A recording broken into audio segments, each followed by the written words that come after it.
نبی علیہ الصلوۃ والسلام راضی فرمائی سيكون في آخر زمان قوم يكون حديثهم في مساجدهم ليس لله بهم من حاجة.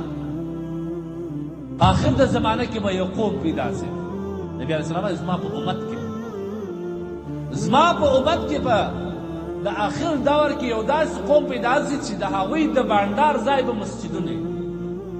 او الله به دې ته دومره په غضب وي چې الله به د دې هېڅ پروا نه لري چې هر څه یې وکړه هېڅ پروا نه لري. دا د غضب دغه لکه هم پلار چې زوی ته وخېږي چې زوی زه زما زوی نه یم الله دې زه پروا نه لرم هر څه چې کوې العیاذ بالله الف مره الله جل جلاله خپل بنده ته هم دعا کوي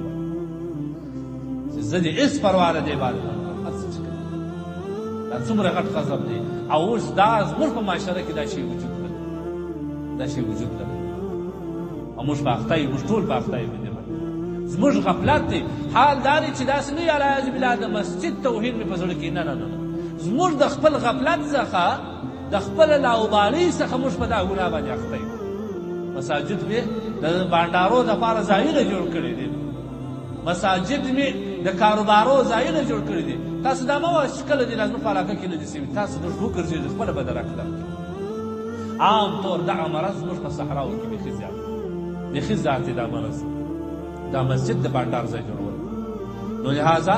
نن حدیث کې درې خبرې راوست یو دا چې د مسجد صفایي څومره اجر لري او موږ باید وکړو.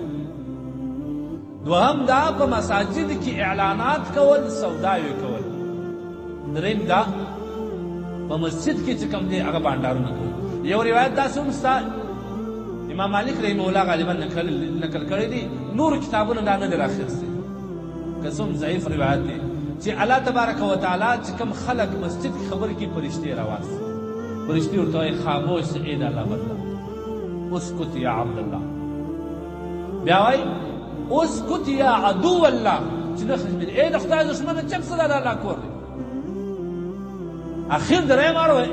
اسکت یا بغیظ الله ای د خدای سره بغض او عناد کوونکي چپ څه دا د خدای کور دی دې خبرې به کوو. دا روایت نشته که څوم بعض کتابونه راخیستل خو زموږ لپاره باید د دې څه موږ دا اخذ وکړو چې څومره مهم شی دی مسجد او څومره نازک شی دی او زموږ څونه بې باکي ورسره ده.